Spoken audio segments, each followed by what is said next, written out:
this is like a call, a wake up call for a business owner, business leader, and even from organization lah. Doing the cuts. Yeah.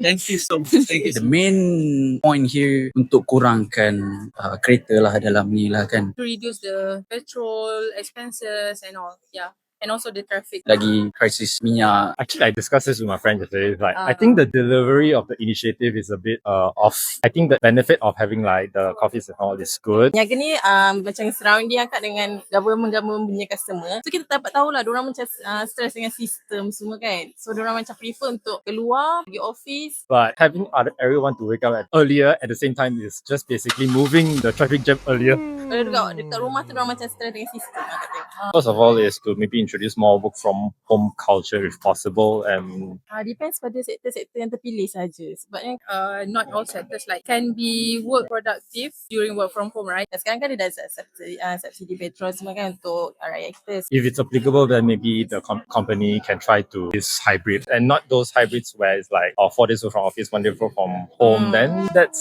pretty much working from office already. Try to understand what hybrid is like, operating timing where maybe employees can come in at different timings. Aku rasa macam kita boleh share kereta ke kan, tonton duit minyak ke, ataupun kita guna public transport je, senang kan, lebih mudah kan. Lepas tu masa pun lebih cepat lah kan. To diversify all the traffic jam timings and all. Need to tune to make it work lah. But the main idea is there. You can answer well. I give you an A for that.